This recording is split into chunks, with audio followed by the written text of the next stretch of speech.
So I think I've got this new mental illness, and this one's deadly, but I think it might be more deadly for you than for me. I think I got monotone voice. I was just watching this new director's cut documentary by Robert Stark, and I'm in it. And man, do I drone like a son of a gun. I mean, this is deadly, like my deadly droning.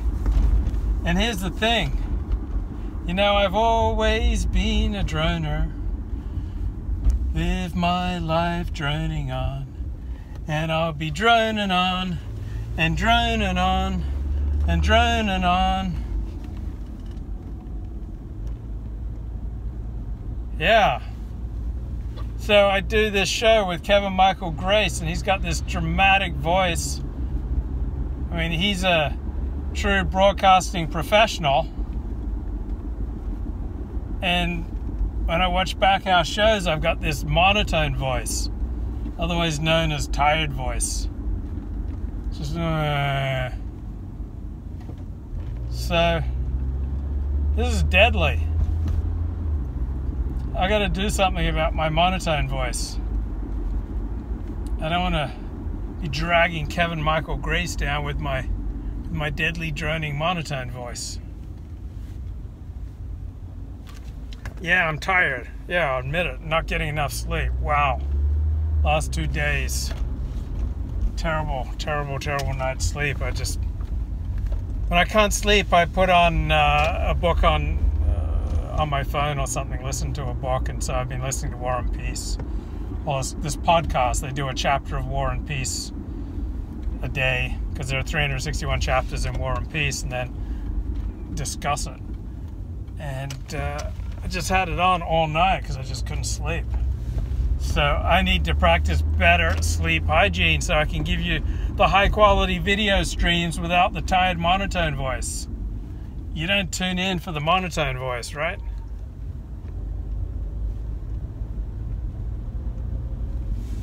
You want the high quality, dramatic Kevin Grace style speaking voice.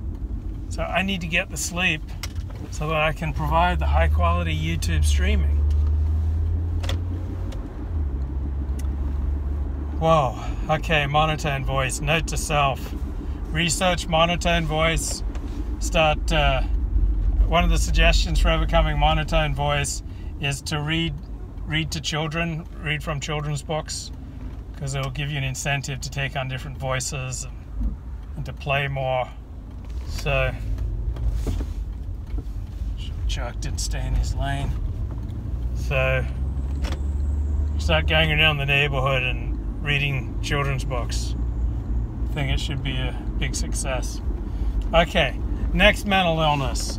I think I got ADHD. I got a call from someone in the program today, and she was noting that she thinks she has ADHD, and we started thinking about it, and like every addict we know seems to have ADHD. It seems to have many, if not most, of the symptoms of ADHD, this restless, irritable, and discontent that talks about in the big book.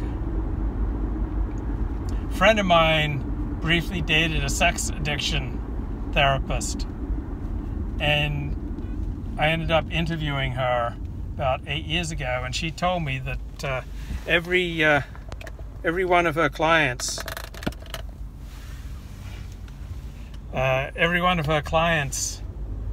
has ADHD. Every sex addict she knows has ADHD. So I think I got ADHD, bro. I don't want to take medication. I want to do something else, but I got to look into that ADHD thing, because like all the symptoms of ADHD, they also fit underearning, they fit debting, they fit sex addiction and love addiction and gambling addiction, all sorts of addictions. The characteristics of addicts just seem to fit ADHD. So I appreciate, Norma, that you've learned to spot the very subtle changes in my voice quality. So I appreciate that. But boy, when I listen, it's like drone. I've always been a droner, live my life droning on, and I'll be droning on, and droning on, and droning on to the end. Woo-hoo. Okay, next, mental illness. I discovered this one a few years ago. I'm pretty sure I got maladaptive daydreaming. Okay, that's worse than cancer. Maladaptive daydreaming. So if you're a kid, someone punctured a hole in your soul, you learn to bliss out by daydreaming. Started out as adaptive, and then because it was a way that would enable you to bliss out of your problems, start doing more and more and more daydreaming, so you don't pay attention in school, you don't pay attention in your social interactions, become increasingly isolated. As you become more isolated, you become more miserable.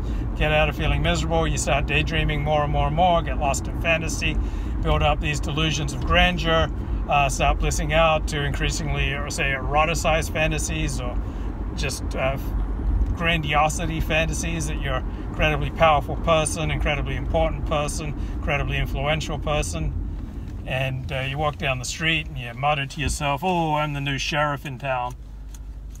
So yeah, maladaptive daydreaming. And a lot of these things, I think they're a symptom of not being in the present moment. Okay, when you're daydreaming, you're checking out of reality, you're checking out of the present moment. And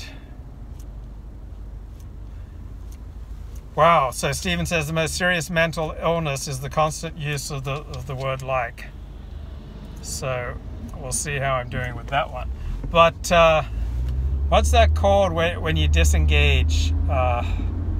Come on, I have women told me that I'm like this, where you're just not present. Come on, what's the term for that when you're not present, when you disengage, when you're disassociation. Yeah, I got disassociation. I got like disassociation maladaptation disorder or something like that. It's got to be in the DSM-4.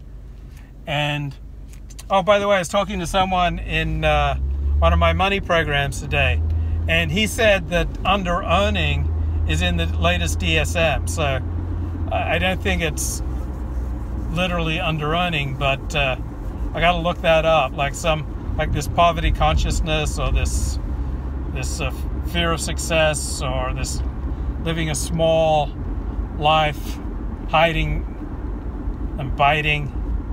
It's in the DSM. It's real, bro. It's real. It's in the DSM. Under-earning. It's a real disease. It's worse than cancer.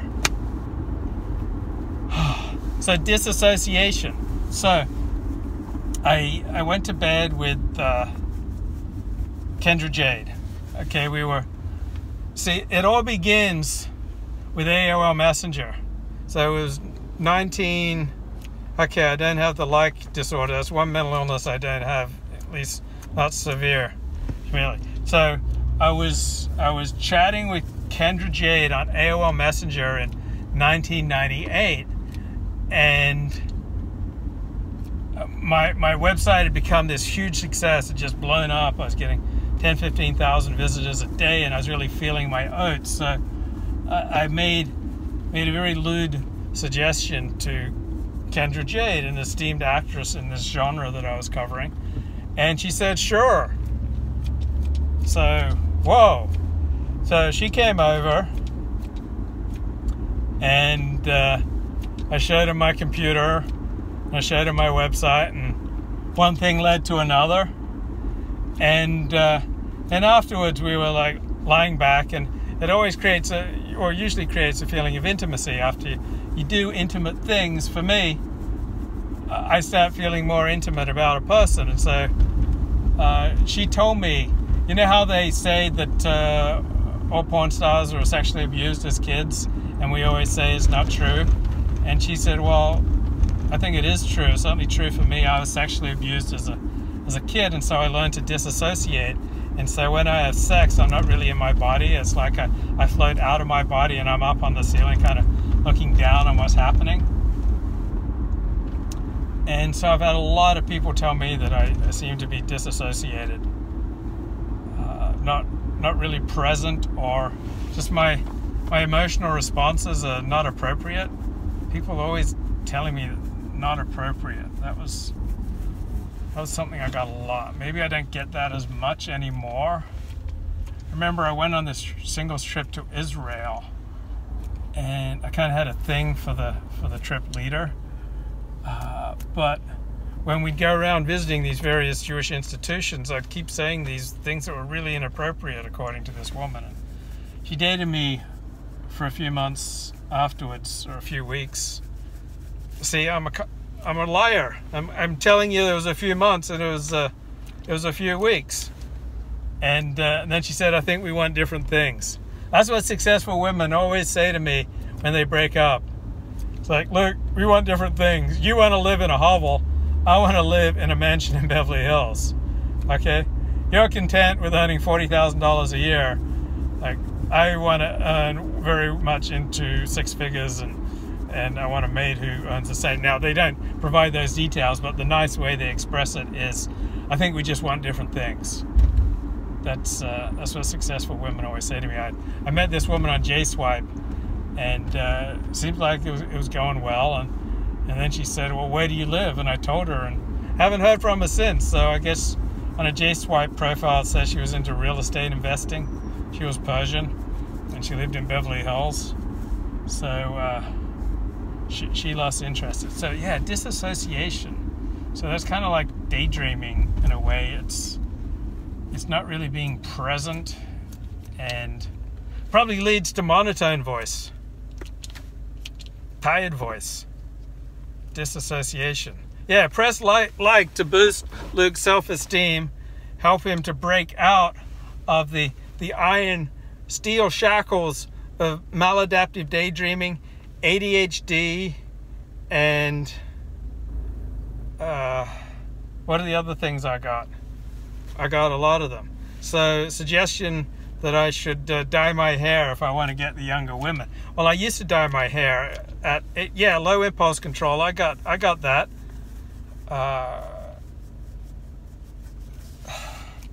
Yeah, I got low impulse control. I started going gray at age 27. I started using Grecian formula at age 27, and I would just pour it on, particularly as I moved through my 30s, and it didn't cut it. Like, there'd be like whole swaths of my hair that remained gray despite my best efforts, because I guess I wasn't doing it right. I don't tend to pay attention to details because I got ADHD, bro. It's a disease. It's worse than cancer. I'm the victim here. I'm not really a detail guy.